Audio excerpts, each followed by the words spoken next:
So today is the lecture number 35, and we are going to study about the computer vision today. However, in the last class, we were seeing about the sequence modeling into the neural network, and this topic was not being completed. So first we would complete that part, and then we would go to the computer vision part. So let us see that what we have seen in the last class. We have seen in the last class that there are some sequences that are very important, and to incorporate the understanding of the what has been done earlier.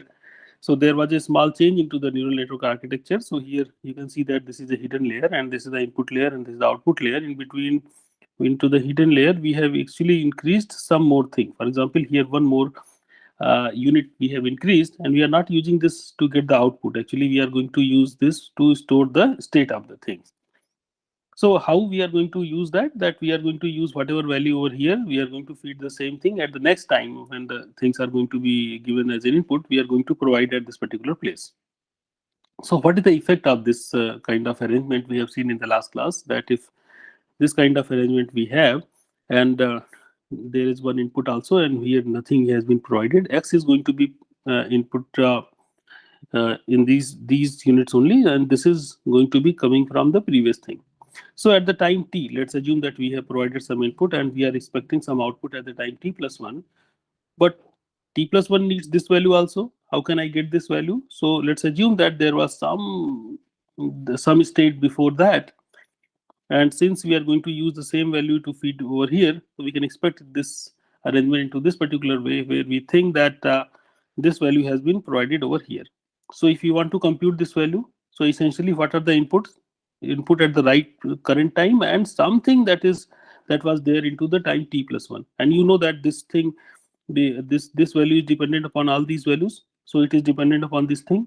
So here computation of t plus 1 not only needs this values but also in some sense needs this value also. You just see this thing now, because this thing they are giving this value and you are going to come over here, forget about the output. So you can see that to find out this thing you need these inputs and these inputs also. You can unfold into the same way and you can find out that this value needs dependent upon what was at the time t minus 2, and similarly you can find out that there are various unfolding can happen, and therefore if you want to find out what is the output at t plus 1, it is actually related to everything that has come to you few minutes back. Very interesting idea. Also we have seen that this kind of this arrangement that we have seen, it is a single bit arrangement. So the same thing can be arranged into the multiple arrangement. We have seen that one to one, many to one, many to many, one to many arrangements are there. So what is the importance of all these? So sometimes you want to generate something. For example, I'm going to feed something and it is going to generate something, such as I want to generate music. So you feed the previous thing and it is going to give you next thing. And you want to generate the computer program. All these things can be utilized. One to many, you are providing an image. You want to find out the description of that thing. One thing you are providing, and you at the a long sequence is going to be produced. You are providing a sequence and want to find out that what is that. For example, you are providing what is a lecture video, and it is going to tell me that whether this is for the machine learning course or what course. You are providing me a song, it is going to tell me that what kind of song it is. So sequence is going to be input and output is going to be in that way. Another thing, sequence is going in and sequence is going out. This arrangement says sometime into the, for example, when we want to translate Hindi to English, any one language to another language, one sequence to another sequence. So this kind of arrangement you can utilize. If you go inside, I think we were at this particular moment. It's a very important slide here. It's a very interesting slide over here. So if you mathematically want to represent this kind of arrangement, you have to arrange in this particular way, that you are going to say this arrangement is called recurrent neural network, or RNN, as we know. So we are going to say that RNN dot step means it is going to give you the next value. So if you are providing something and you are going to tell that take the next step, and you are going to get some output. This is how you go ahead. So how this output is computed? This, my question is that how this y is computed? The answer is that if you want to compute that what is the output, you have to see that what was the earlier state and what is the current input. There are three important parameter, u, v, and w, and they are related in some way. Let me tell you how. So if you want to find out that what is the next step, what is the next stage, okay, so you see that as n minus 1 and you have to multiply with the w and u should be multiplied with the xn. So you say that as n minus 1 multiplied by w plus u is multiplied by xn. These two things you are going to multiply, and then you want to apply activation. So such as you apply a tan s. So this is the formula written over here, that you are using w and s. You are using w and s. Okay, you are using w and s to multiply, w and s to multiply, and then you are multiply u and x. So these two things are multiplied. They are multiplied, and you are going to add them. And whatever addition you are going to get, you are going to apply a activation function, that is a tan h on that. By this, you are going to see that what is the new state. So this method gives you that what is the new state. After getting the new state, you want to find out that what is the output. Output is directly dependent upon the state. So you say that Sn is multiplied by V multiplied by Sn is going to give you that what is the Yn. So if you want to find out the output, it is going to be V is multiplied by what is the state. Very simple computation. Any question on this? This is a basic block that is very important, important to understand. Now we have seen that this was a kind of architecture where I was telling that I had one such unit and I'm going to feed something. I feed here H, it is going to give me what? E. I feed here E, it is going to give me H, E, L. I feed L, it is going to give me O. I feed O, and I H, E, L. I think I feed L, it is going to give me L. I feed L, it is going to give me O. So feeding L, it is going to give me, first time it is going to give me L, second time it is going to give me O. So all these things are possible. So I want the network architecture in such a way so that this kind of output could be produced. So if I feed H, I get E, then I feed E, I get L, then O. So and after that, in the file or anything such, any null character can come out and I can say that hello is output.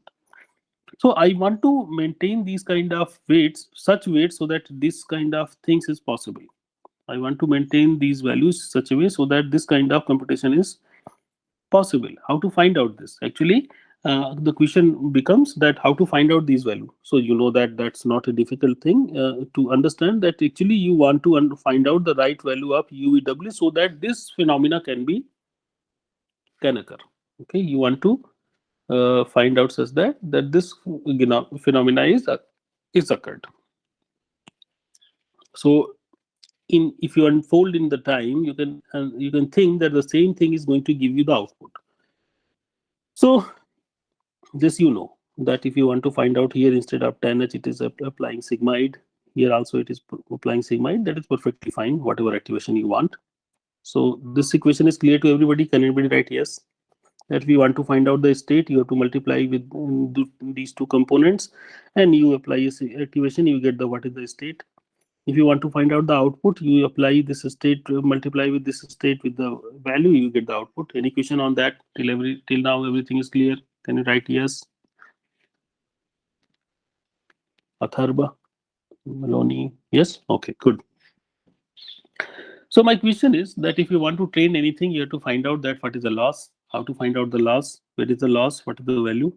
So this you can find out in this particular way, that actually this is the output. Whether you are expecting the same output, maybe not. Maybe you wanted to find out some other value, but you are going to get these values. So in every step, you are going to see that what I am going to observe and what was the expected value at that particular place, and the difference can be represented as loss. So you can find out this. Okay, find out the summation. So one right way to represent this particular notion of the loss can be used in this particular way, that you see that what is the probability of this correct output. If you know that what is the output, what is the probability that it is going to be the correct output, and you want to maximize that particular value. So you can understand that at every step there is a loss. At every step there is a loss, and total loss is going to be the summation of all these terms. Okay, total loss is going to be the summation of this particular term. So individual term you can find out such that what the probability of true output. So that I was telling that you can take it into this particular way.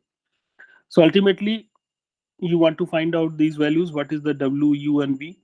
So if you know that what is the equation of the loss, how can you find out the value of W or U or V? You know that basic method is this, that you update the value of W is equal to whatever the original value plus alpha time del upon del J with respect to the W. Okay, and you actually, instead of positive, you actually want to subtract this because you want to go into the negative direction. This is the basic operation. If you know the function, then you determine what is the derivative and you go into the reverse direction of the derivative because you know this particular value. If you know this particular function, then you differentiate with respect to the W and go into the negative direction. All right, so I think this should be straightforward and clear that if you want to find out these W's, V and V's, so individually you have to do for each of them. So let me just focus on the W. I want to find out what is the value of W. So if you want to find out the focus on the W, so W is going to be the previous value of W. Then minus of alpha time J upon del J upon del W. This formula is clear to everybody? Yes, Guransh, सही है? Yes, this formula is clear. Okay, so let us focus on this particular part, second part. This particular part is a summation because this is a summation of J1 plus J2 dot dot dot. So differentiation of individual term, the differentiation of the summation is going to be differentiation of the individual term and their summation. So you can take inside and say that I would try to see that what is there at a particular moment. So so this is, therefore this equation comes. Now let us find out what is this differentiation term. Let us find out this particular summation term. This summation term can be written as a using chain rule, that with respect to the this state and what is the state at the time I with respect to the W. This is a complicated term, you know that, because you know that if you want to find out the state of that at a particular moment, it also requires the state into the previous place and the same variable W is also here. So therefore, this particular value is not independent of the W's. So in that particular case, you know that if you have these kind of equations, there are two parts into this particular equation. If you want to solve them, implicit and explicit plot, there would be some portion where you are thinking that all the things are constant, and the other place where you think that they are actually related, and then you apply the derivative on the second part. So if you find out the derivative in this way, you would be seeing that there would be a constant term and there is a summation term, and the summation term would be a kind of a long multiplication kind of term. So I would not go into that, but much mathematical detail, that is also not needed. So what is important over here, that this particular term for which you actually wanted to find out, if you solve it, it comes out to be into this particular form. So this particular form says that I is derivative of I with respect to I minus 1, I minus 1 with respect to I minus 2, and all these derivative terms are actually multiplied.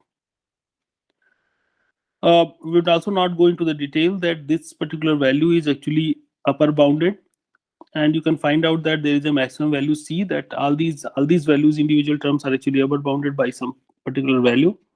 So you can think that this particular multiplication is also upper bounded by some constant. The point is this, that if this particular constant is greater than 1, let's assume that this particular constant is greater than 1. So what would happen? So for example, if it is 1.5, so multiple terms are there. So for each of these terms, when you keep multiplying, what happens, that 1.5 becomes 2, then this becomes 3.38, then 5, then 7, then it keep increasing. After 5, so 1 multiplication, 2, 3, 4, 5, 6, 7 multiplication, it becomes 25. So you know that a long sentence was, if a long sentence was given to you and it has lot of sentences, so if after 7 after only considering 7 things as an input, you see that the derivative becomes very large. It becomes 25. Similarly, if this particular constant is less than 0, less than 1, sorry, if it is less than 1, then if you keep multiplying it, it reduces very rapidly. So, what into the same setting, if the value is 0.9, then after 6 iterations, it becomes 0.39. You see that 90% becomes 40%, and 1.5 become 25. So it's a very large change. So this condition is called exploding and vanishing gradient. So actually, you are going to utilize this value for what? You are going to utilize this value to multiply over here, and you add into this particular. Uh, Actually, all these things are going to give you this thing, and you are going to use this thing to update the W. So immediately, what would happen if it is a vanishing gradient situation when C is actually less than 1? So what would happen? Your gradient is not changing. Whatever you find out, that your gradient is not changing. Means what? That you are not learning. If it is greater than that, then gradient would increase very large, and it would immediately destroy everything. Because what would happen that if, as we have seen earlier, that if a weight is very large, means what? That everything would be dependent on that. So these things are actually problematic. So this is the one of the very big problem into the RNNs, and therefore we want to find out some solutions on that. There are some workarounds are only there.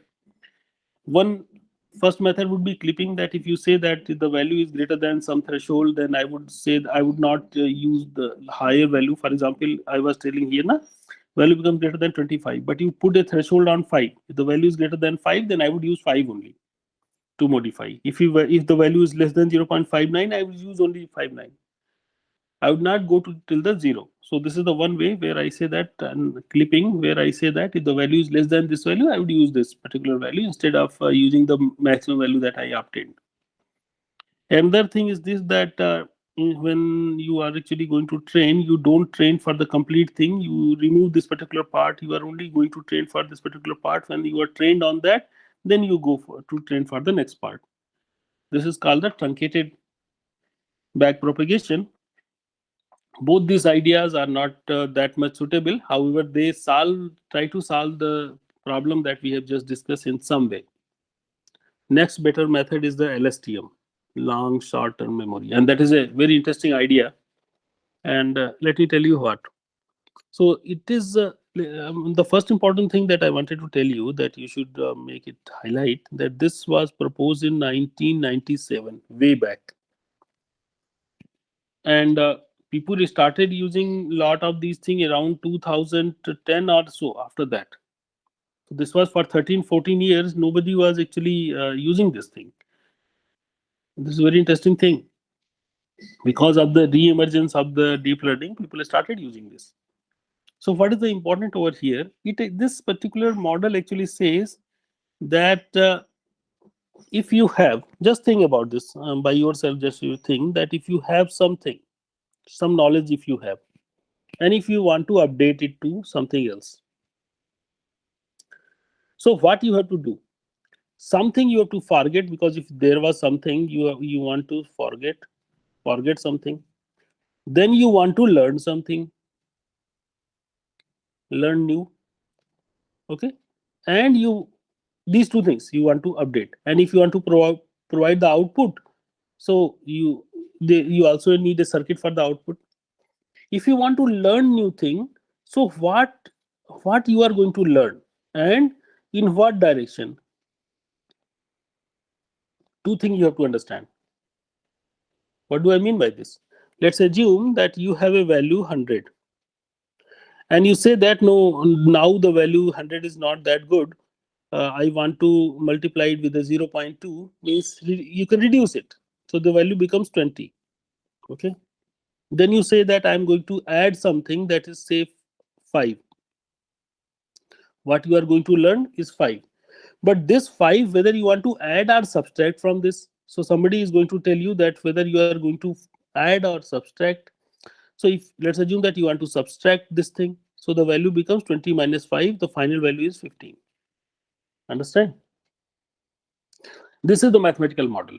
Initially, whatever value you have, you want to multiply this with something so that the value get reduced, and reduced are into the something you are going to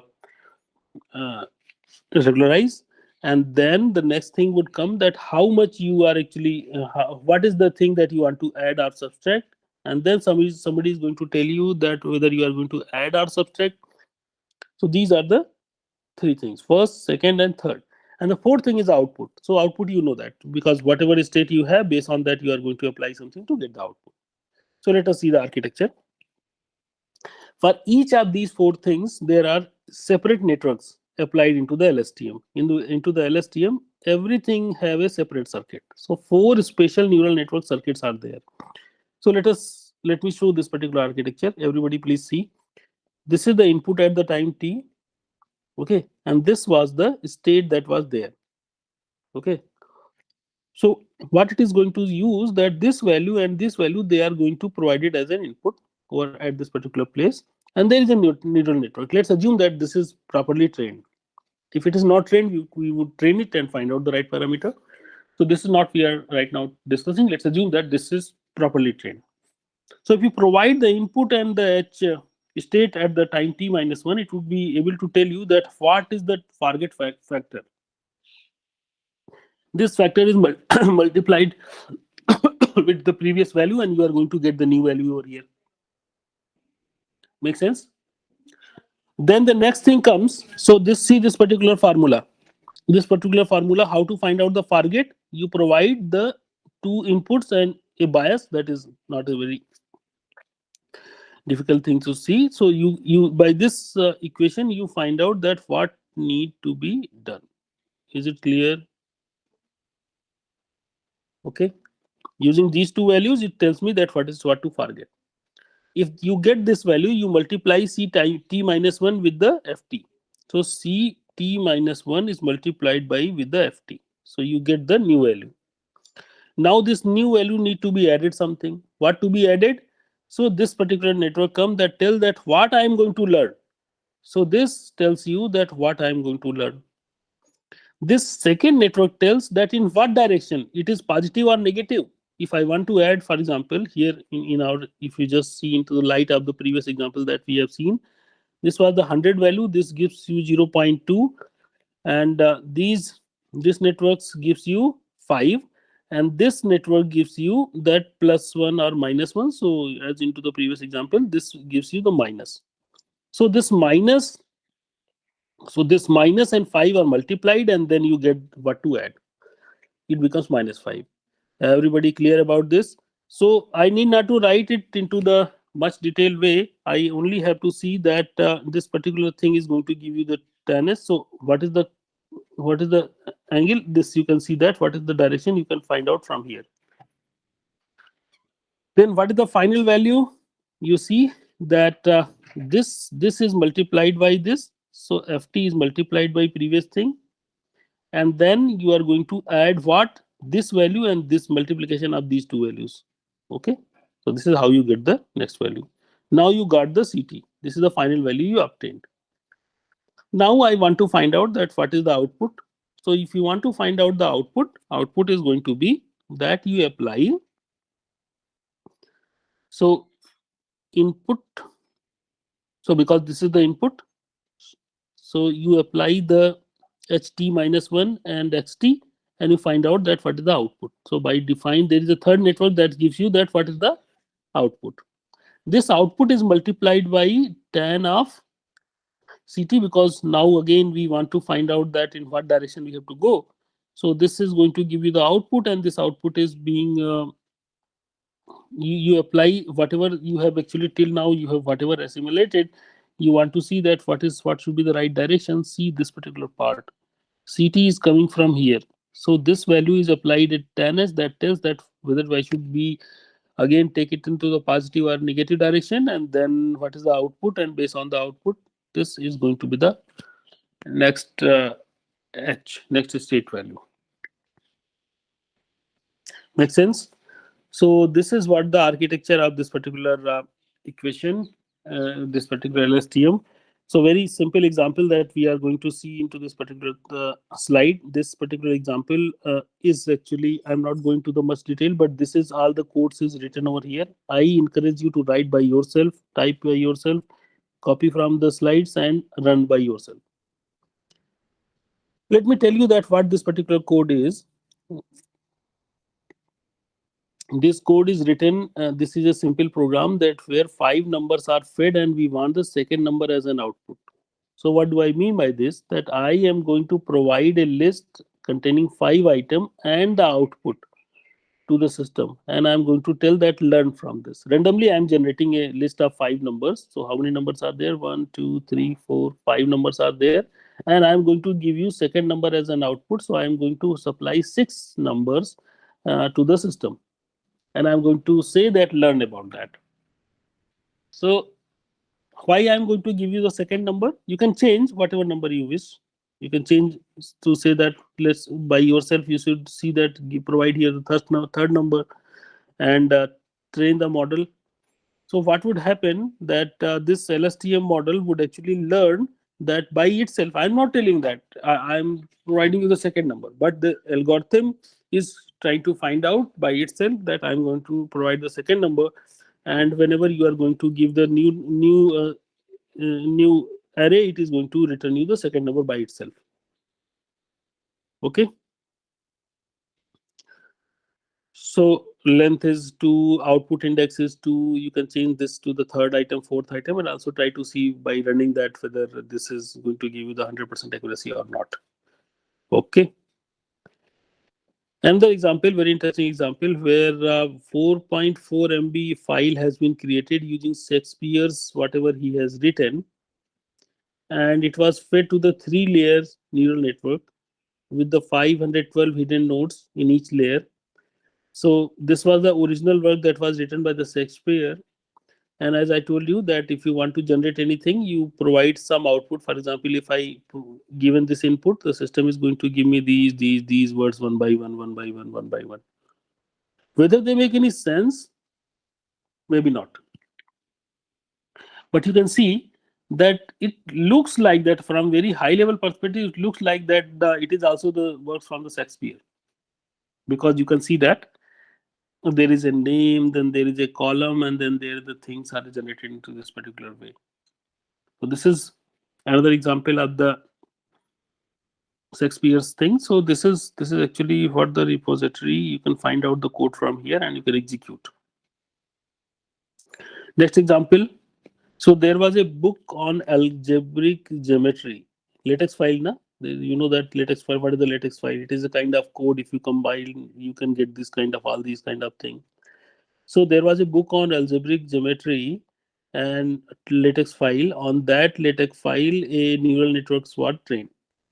RNN was trained. And then using that thing, we have generated something. We provided something, it was actually able to generate something. So this is the generated one, and this is the actual data. So if you read this, you would be able to find out, okay, there is something has been written.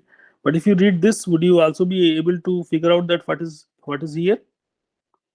Sometimes may not, because they may not make any sense, but you can see this thing that lemma is starting. After some time, there is proof. And if the something is starting, then you can see that there is a period that tells that it is completed over here. Some structure is there. You can see that looks like that it is also, if you don't go deep down and try to figure out that what is written over there, you can think that okay, look like something useful is written over there. Another example where Linux source code is being fed to the neural networks, RNN neural network, to generate something. So you can see that this was the actual code, and this was the code generated by the program. So if you see this, do you think that it is any kind of compilable code? Maybe not. But you can see that this also looks like a code. It's not a garbage kind of thing that has been produced.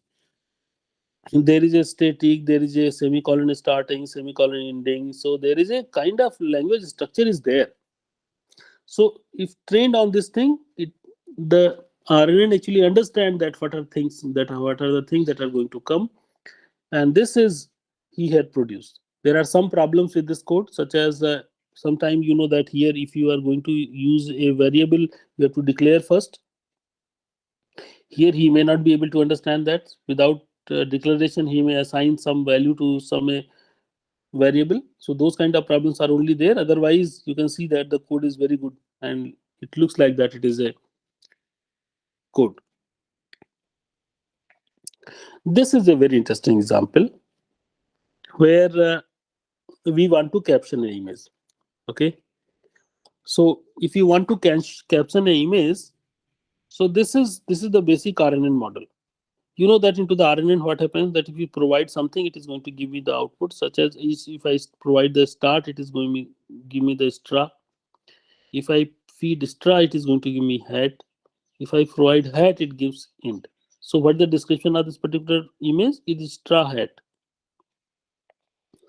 Going to tell me stra hat. To find out this thing, at the initial point, as I told you, that initial state, I am apply a CNN and I am going to find out some features on that. Then that feature I am going to feed it over here. So for the different images, I am going to feed the different thing, and by this we are going to get different kind of descriptions out of that. This is the network architecture that was utilized into this particular place to give you that what should be the input over here. You know that if you want to compute the state, this is the general formula that we utilize. Here in this formula, I'm going to take that, I'm going to tell that there is one more term has been added that is actually dependent upon the v multiplied by zt, and there is some z parameter also there that is going to tell that how it is transformed to find out the next value. So very interesting paper that came out in 2015, and that was a came from very highly recognized AI researcher Karpatri. So you can see that very interesting idea that into the RNNs we feed the some digest from the image, and we are going to get the description of that particular image. So that's all for this particular thing. So we would use another this thing. This thing was actually left into the last class, so we would close this thing. Today's subject matter is actually different, and we want to go ahead with that. So today I wanted to tell you a different thing that is called the computer vision. Okay. So today's class, my topic was the computer vision, but because we have left few things in the last class, so we have spent some things over there. So before starting, any questions if you have?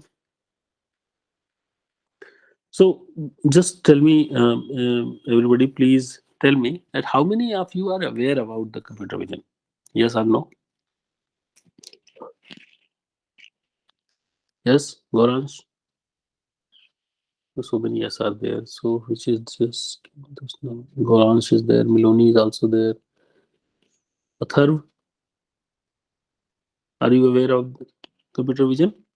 Very good. Then we would be we can talk about the things that are going to come. So computer vision is actually what is computer vision? Actually, it try to gives the vision capability. Means we want to see and we want to describe the things into the image. Okay, so we want to give some capabilities to the computer system so that they can also understand that what is there in front of them. Make sense? Vision is not that easy task. Okay, and most of our brain, nearly 50% of neuron in our brain are actually used for that. So if somebody thinks that very easy to design these kind of system that can do the computer vision, it's not that easy. It needs so many things: AI, ML, IR, information retrieval, architecture, algorithm, graph, cognitive science, neuroscience, optics, image processing, speech processing, NLP. So many things it requires. Many concepts it requires to make them. Uh, so I want your participation to describe this particular image. Can anybody describe that? What is this image?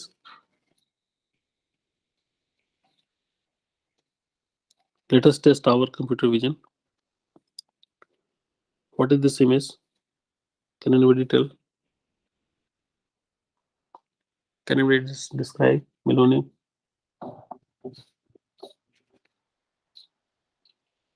A plant. Okay, very good. A plant. Yes, a plant. Gaurans is also telling a plant. Okay. So I'm not going to describe it for you. Actually, I need your description, your answers from here. So looks like that there is some grassy place in which there is a plant. Make sense? Yes. You just write yes. Let you understand this part. There is a grassy field in which there is a plant. You can see that there is a leaf. So you may think that this is the leaf of this particular plant. Okay. This is also leaf. Also leaf. This is also leaf. This is also leaf. Okay. So you may think that there is some problem into this particular leaf. Looks like this leaf has been cut. If I show you this image, I think is there also a problem? Can you see that there is a problem here? Can you see that there is a problem? Somebody would be seeing this and telling that looks like that there is some problem into this particular tree. Everything is fine, but looks like that there is some problem into this particular tree. There is this plant. There is some problem into this plant. How many of you agree? What is this? You see, the description becomes very difficult when you go ahead with this kind of things. So can you tell that is there a problem? Can you see how many of you can see that there is a problem with the plant? Can you see that there is a problem with the plant? Yes. Particularly this. So a computer vision problem could be that first, which plant?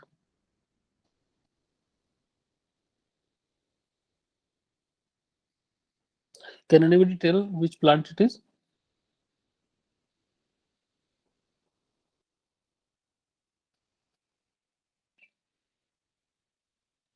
No. This is a question. This is a fair question. That if I give you an image and I want to give you, and I assume that you have the computer vision capability, then you should tell me. Understand? So vision capability would tell you that what is the problem. Now my question is, what is the problem here? Can anybody tell that what is the problem here? What is the problem here? Can anybody tell that what is the problem here? Atharva, can you tell me that what is the problem at this particular place?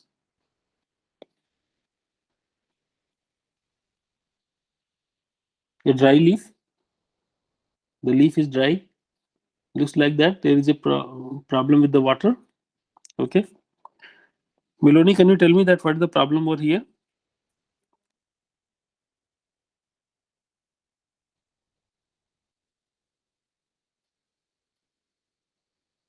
Some part has been cut.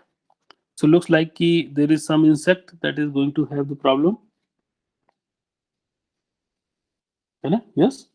Looks like that there is some insect who is going to have this problem, because you can see that this leaf also have a problem. Can you see this? This leaf also have a problem. This leaf also have a problem. This part has been cut. Look like there is some insect. So can you find that insect here?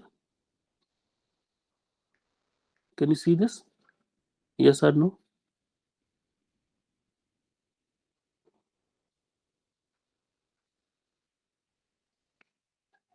Atharv, Goranj, can you see that insect?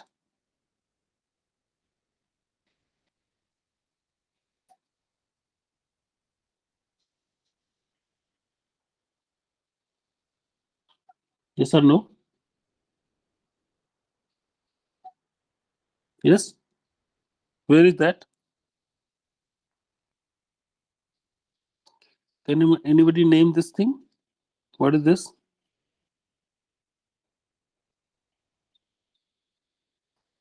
Very surprisingly, you can see that from very high level. If you see this image, you cannot see anything.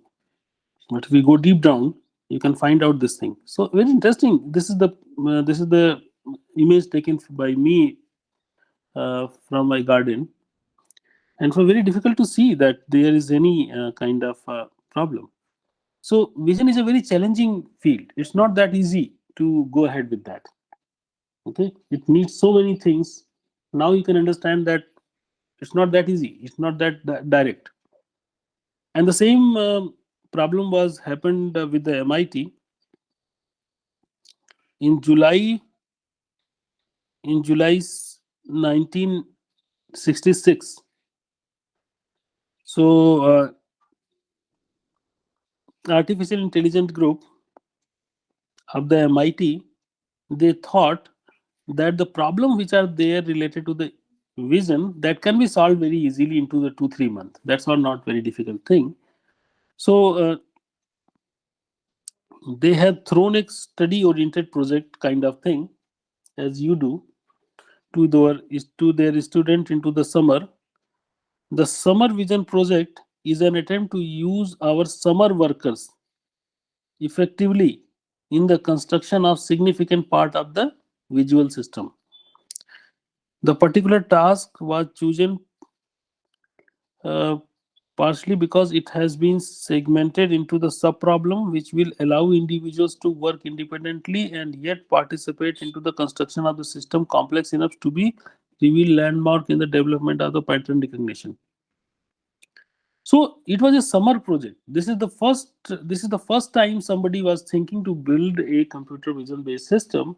So around 1966, this lab has given this had floated a problem to be solved by the summer interns only. So they were thinking into the two month time.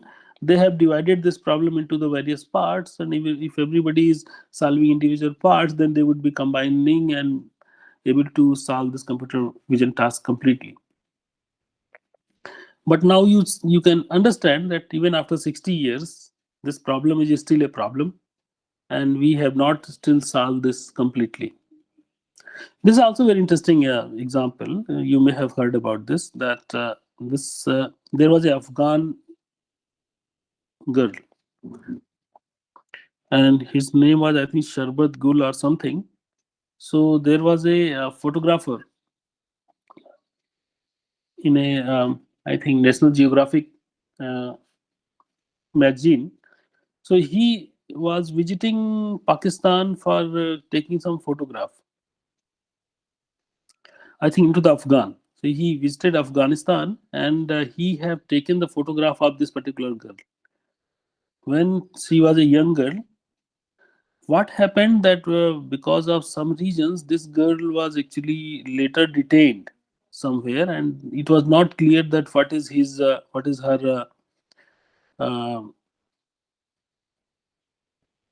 what is her nationality. It was very difficult to establish the nationality. So the same photographer by chance have also taken the photograph of the same girl. And by matching the iris pattern of these two eyes, they were able to establish that these two girls are the same. These two peoples are the same. So by using the iris images, they were able to tell that okay, looks like these two peoples are the same, and therefore this is the same girl, and who was around when she was young, she was spotted at the place, and therefore this particular problem has been solved. Very interesting story. So these are the some of the things that actually very interesting that happened into the computer vision area. So I would not go into starting this particular lecture because a lot of things are there. You can find out the slides on the website, and we can formally start this topic into the next class. So that's all for today. Any questions if you have? So lot of work need to be done into this particular area. So we would stop at this particular moment today, and a lot of interesting things stuff need to become. So everybody, please present in the next class. Going to be very wonderful class. So a lot of techniques we are going to see over there. Thank you very much. Thank you for joining. If you have any question, please let me know.